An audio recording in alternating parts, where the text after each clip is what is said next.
to thank everybody for coming and welcome everybody to this event. We also would like to thank the volunteers who helped out from the Worcester Tea Party, Boston Tea Party, and Pete's family.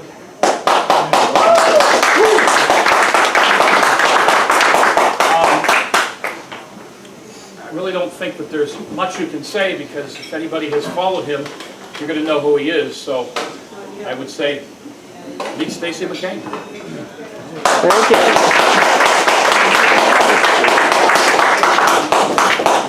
All right, thank you, and thanks to the Worcester Tea Party, the guys from Granite Grok, and my good friend Pete, the tech guy in the back with the fedora.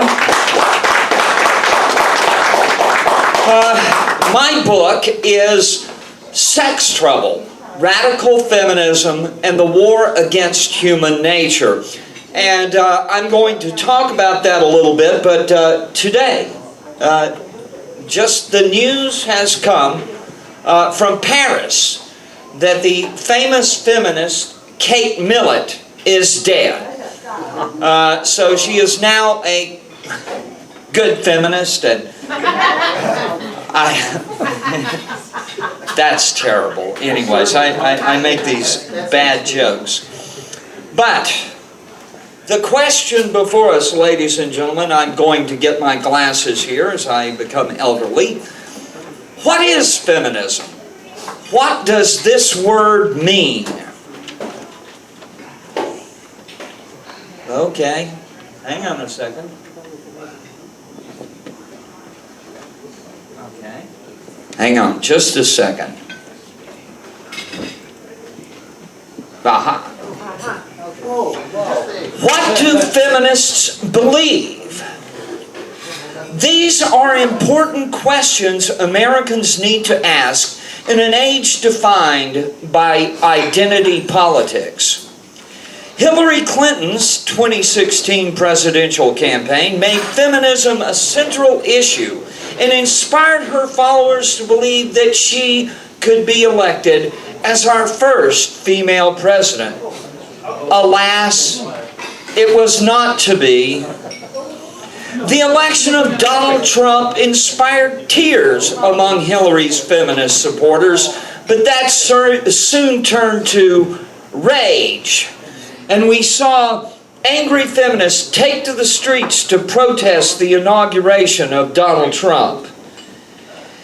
It's easy to laugh at these women, but 66 million people voted for Hillary Clinton. We have to take feminism seriously. We have to ask, what is feminism? And I can answer this in one sentence. Feminism is a totalitarian movement to destroy civilization as we know it. That may sound crazy, but I can prove it. For more than 3 years, I've been researching radical feminism. This photo shows just one shelf from my home library, which includes more than 100 feminist titles, ranging from the obscure to the famous, including popular recent titles, women's studies textbooks, and rare treatises dating back to the very beginning of the modern feminist movement. All of this can be summarized by what I call McCain's law of feminism. There are 3 kinds of feminism. Feminism that is wrong, feminism that is crazy, and feminism that is both wrong and crazy. All joking aside, however, if we want to understand feminism, it's important to study the movement's history. The modern feminist movement can be traced back to the 1960s. What is now called second-wave feminism originated with a fairly small group of women associated with the radical New Left, particularly the Students for a Democratic Society, also known as SDS. Now, you may know that the SDS later turned into the Weather Underground. One of the key founders of the women's liberation movement was Shulamith Firestone, who in 1968 used a mailing list of SDS women to organize the first radical feminist groups in New York and Washington. The very first public protest staged by the women's liberation movement in September 1968 was against the Miss America pageant. Notice the use of extreme rhetoric, the claim that women are forced to play certain roles, forced to compete for male approval. Women are enslaved, psychologically conditioned, and oppressed in low status roles. All of this forcible slavery and oppression, feminists claim, was symbolized by a simple beauty pageant. Somehow it is wrong for men to admire women's beauty, and also wrong for women to enjoy male admiration. This shows how radical ideology turns entirely normal human behavior into evidence of oppression. Shulamith Firestone and several other radical women involved in the protest against Miss America formed a feminist collective known as Red Stockings. Their 1968 manifesto is considered a founding document of the modern feminist movement and is required reading in many women's studies programs. Notice the insistence that all women are victims of total oppression and that all men have oppressed women. Firestone's 1970 book, The Dialectic of Sex, reflected the Marxist influence on feminist ideology. She condemned the biological family as a source of tyranny and advocated the elimination of all of the sex distinction itself, end quote. Whatever happened to Shulamith Firestone?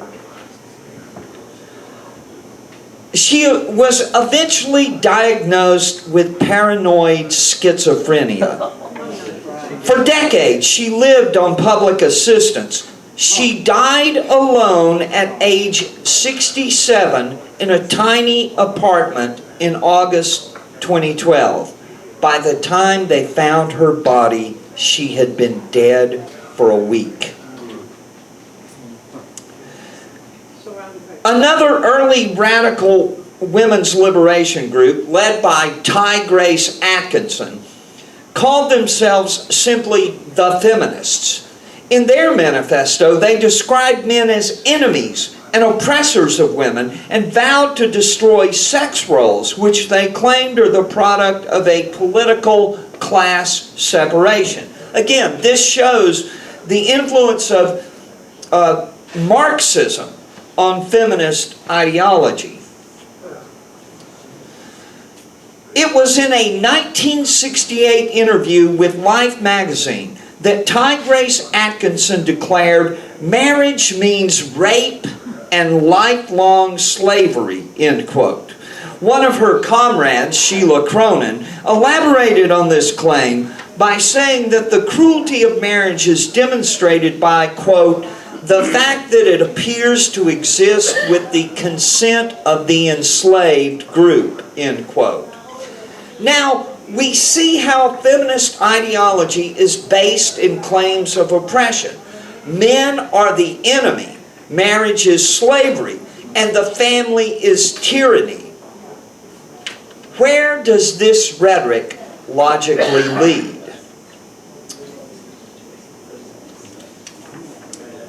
By 1970, a group of lesbians calling themselves the Lavender Menace took over a national feminist conference in New York and issued a manifesto denouncing heterosexuality as an institution of male supremacy. Inspired by this feminist manifesto, a left-wing activist named Charlotte Bunch divorced her husband and started a lesbian collective in Washington, D.C. that became known as the Furies. She issued her own manifesto entitled Lesbians in Revolt, condemning heterosexuality as inherently degrading to women, a humiliating submission to personal oppression.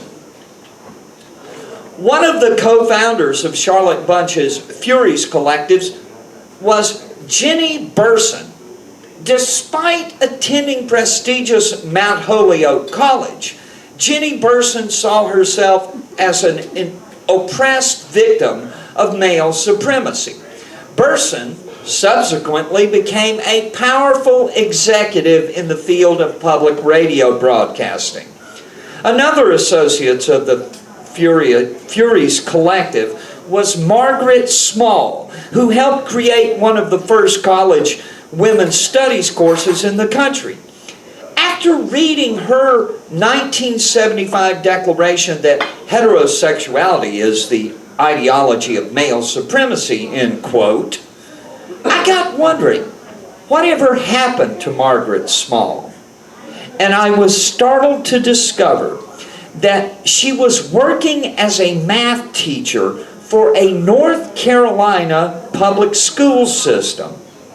Shortly after I reported that startling fact, Margaret Small announced her retirement. Probably just a coincidence. But whatever happened to Charlotte Bunch, you may ask? She is now Professor Charlotte Bunch, a distinguished faculty member at Rutgers University. How distinguished is she? Let's watch a little video tribute from one of Professor Bunch's influential friends.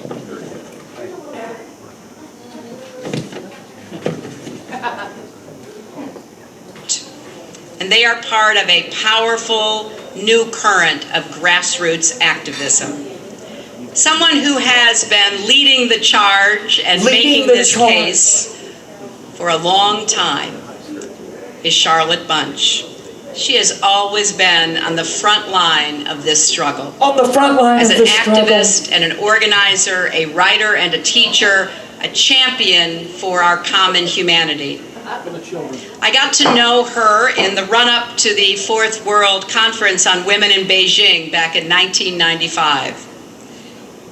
I saw her as an extraordinary leader and advocate, immersed in the workings of international law and understanding the almost incomprehensible UN process.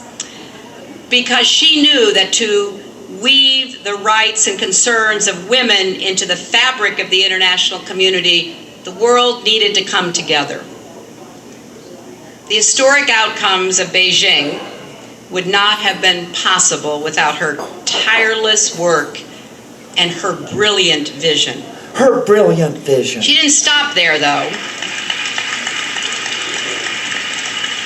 She founded the Center for Women's Global Leadership at Rutgers, which provided an intellectual and organizing foundation for work around the world, especially in the fight against sexual and gender-based violence. She also led the gender equality architecture reform effort that laid the groundwork for the creation of UN Women, a major step forward in the international system.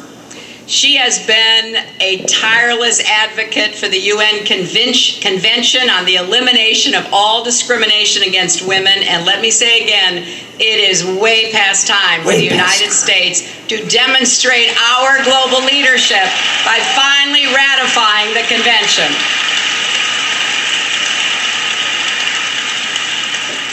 A year after Beijing, I was very proud to stand and see my husband honor Charlotte as a leader with the Eleanor Roosevelt Award for Human Rights in 1996. And when I became Secretary of State, She was one of a small group of women leaders I brought together to help steer a new course for American diplomacy and to ensure that the needs and concerns of women and girls were integrated into all aspects of our foreign policy.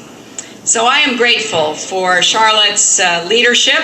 Her leadership. I'm really impressed by all of her contributions, and I'm also challenged by her absolute demand that we keep doing more and more, that no matter what we've done, we can't be satisfied. We can't be satisfied. So I think we should all work to be worthy of Charlotte's example, to keep fighting for rights and opportunities, to keep pushing for participation, to keep telling the world that human rights are women's rights and women's rights are human rights once and for all. Now join me in learning more about Charlotte Bunch and her extraordinary work.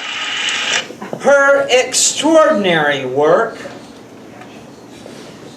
Yes, so you have just seen a 2013 gala in New York that was reported by all the media who somehow didn't report who Charlotte Bunch actually is. You see that Charlotte Bunch became an important figure in the feminist movement, an author and editor of such works as Building Feminist Theory, which included her argument that destroying male supremacy, patriarchy, and capitalism required feminists to attack heterosexuality as the cornerstone of male supremacy. Hillary Clinton praised Charlotte Bunch as an extraordinary leader. Hillary chose Professor Bunch to be part of a small group of women to direct the State Department's feminist agenda. Have I got your attention now? Feminism is an official government ideology taught to university students at taxpayer expense. What I call the feminist industrial complex of women's and gender studies programs employ thousands of professors teaching tens of thousands of students every year. And what is feminism? Folks, you're not paying attention.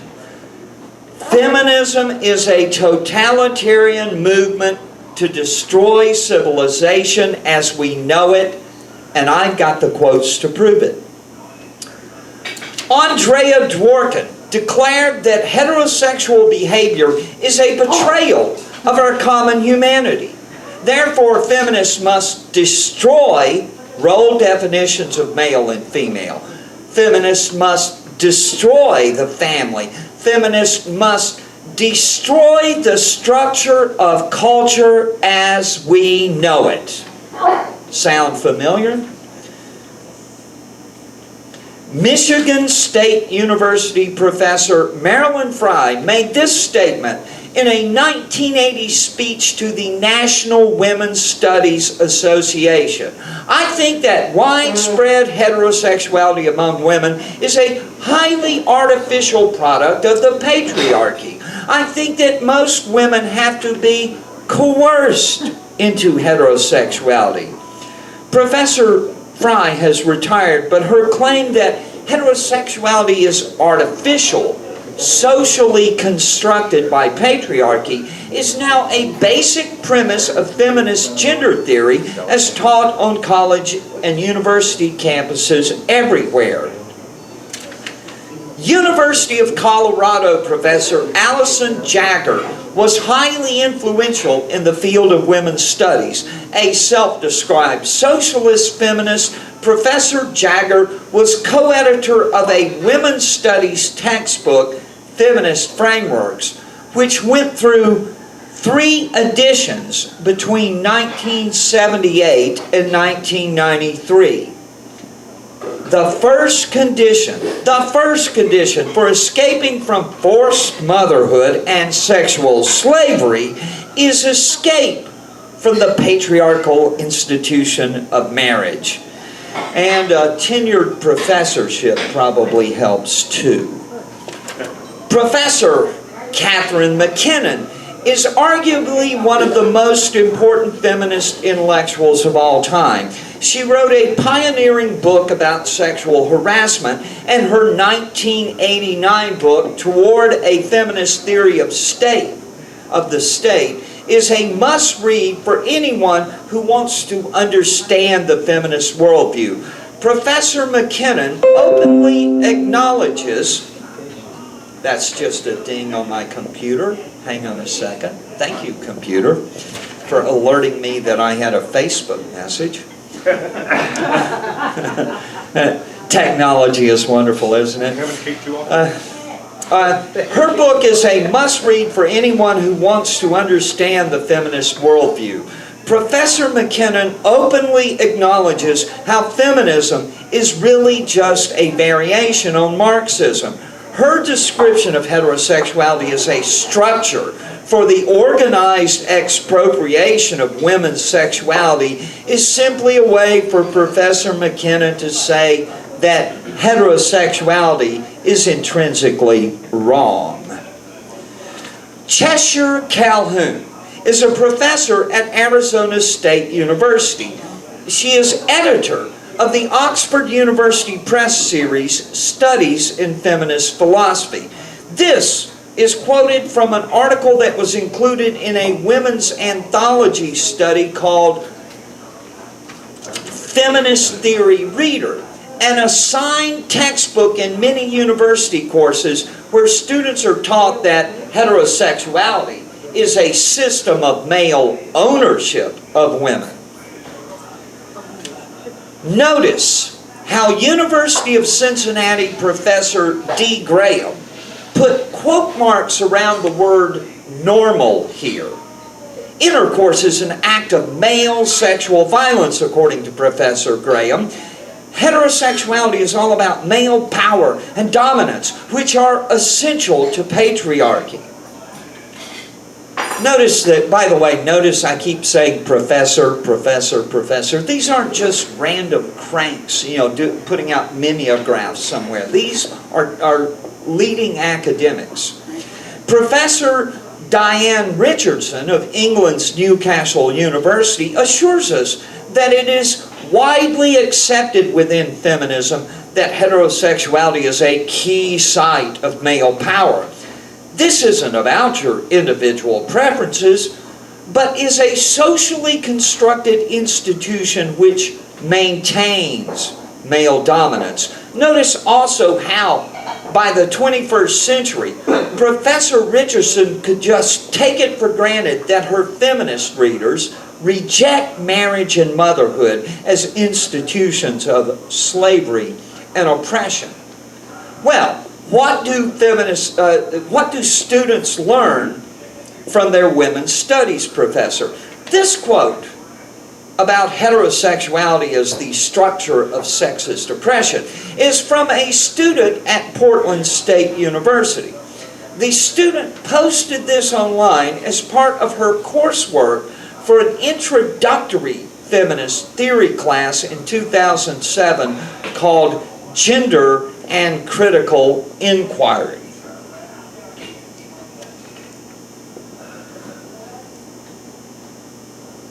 You see how ideas that strike most people as extreme are now considered mainstream in academic feminism.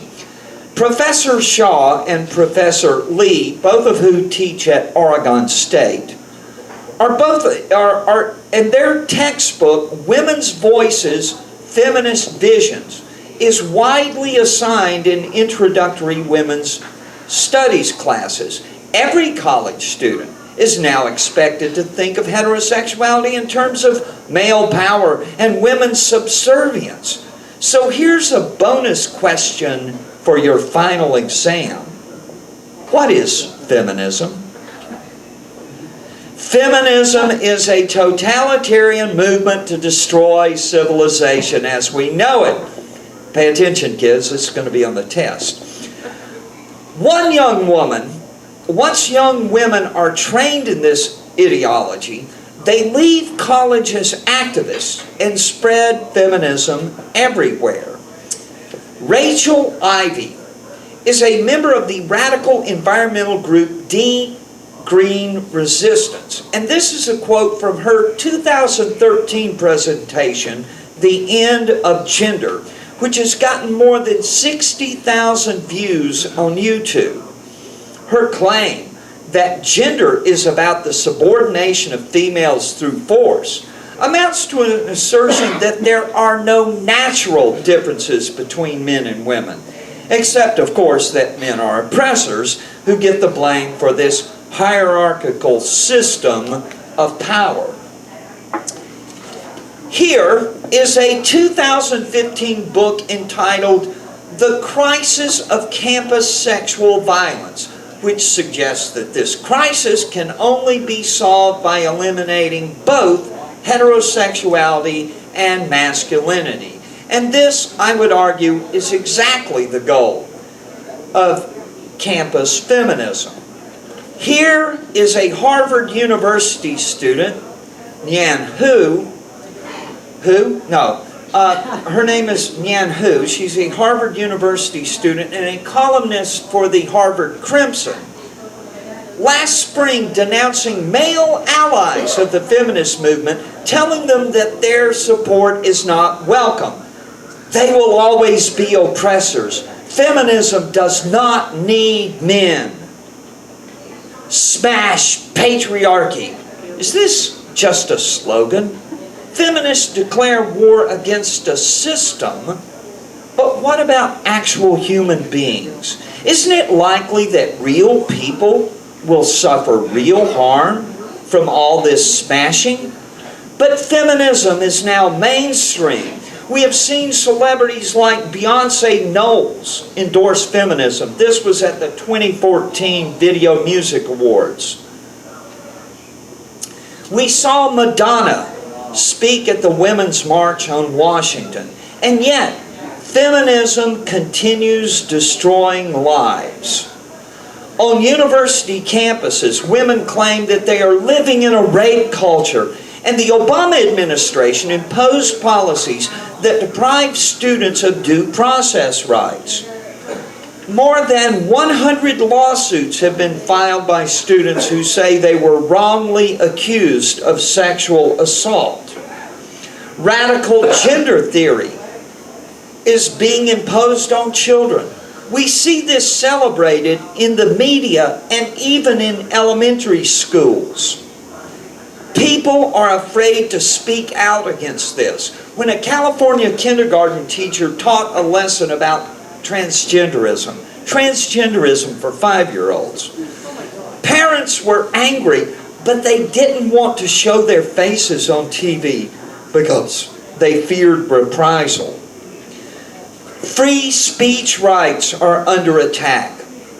Teen Vogue magazine publishes an article promoting anal sex, and a mother is banned from YouTube for objecting to this. Another woman, Jennifer Morse, who I read frequently, Jennifer Morse was labeled a hate group by the Southern Poverty Law Center because she quoted the Vatican's policy about homosexuality.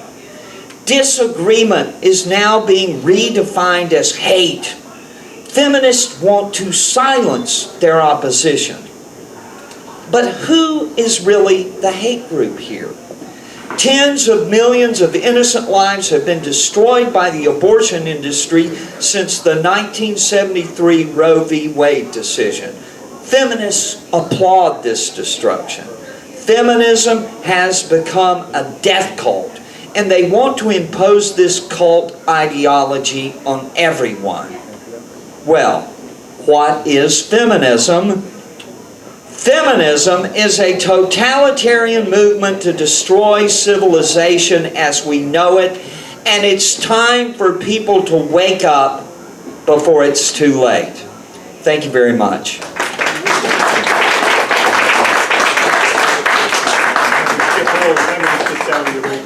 What? Can we ship all the feminists down to your radio? Well, I don't know if we could. Actually, what I would like to do is a little out of the order here just for a second. Diana, would you go up front for just a moment? Go to the head of the class. Would you go the head of the class? Okay. This is Diana Claus, for those that don't know who she is. And oh, by the way, before we go much further, Mike here from Granite Rock is streaming this live, and later on you're going to be able to tell us, I would think, about... It'll be reposted. It'll be reposted, so you can watch this and bask in all this enlightenment another time. The reason I brought Diana up is I've known Diana for a while. We've been on the radio together a few times, and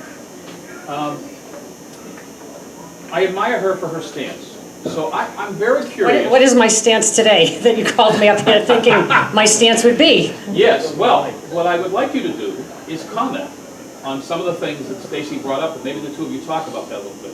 Okay, can you hand me my notes? Because I took some notes. Have a seat. But the first thing I want to say is when I get home, I'm putting that as my Facebook profile picture. I am. So I took some notes.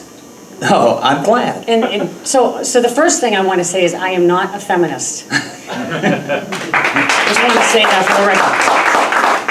And then you said something a couple slides back about, basically I think feminism is man-hate. I do. I was on a Chronicle, which is, I think it's a local TV show in Massachusetts. Channel 5, and they did an episode, on feminism. Trump feminism. As a Trump supporter, they wanted to know my view because it was a show on feminism. And I said, I don't know. I said, I don't know that I can be on the show because I'm not a feminist. But anyway, so you said something that I had a vision of a woolly mammoth. No, I did. And what I was thinking is, would these women be able to slay their own food? Seriously. I mean, there's a biological difference between men and women. Yes. Yes, and I like it that way. But you can't work at Google if you say that, by the way. They fired James Damore for saying that. And that you can't work at Harvard. They got rid of Larry Summers as president of the university at Harvard in 2005 after he said that there are innate differences between men and women. Well, you just can't say that. Actually, you said they asked a group of academics that they entertained that hypothesis. He never stated it dogmatically. No, he was saying that as one possibility. You're correct. That there are differences between men and women? Yes, it's crazy. And this is one of the things, and a lot of my interest in this, I mean, I've written about feminism for years, but in 2010, a lot of us Tea Party people were supporting Sarah Palin, hoping she would run for president. And thank you. And someone said, well, because she was being criticized, and they were trying to defend her, saying Sarah Palin is a feminist. I said, no, she's not. The most powerful woman in world history was Margaret Thatcher, the Prime Minister of England, of course. And what Margaret Thatcher said was, the feminists hate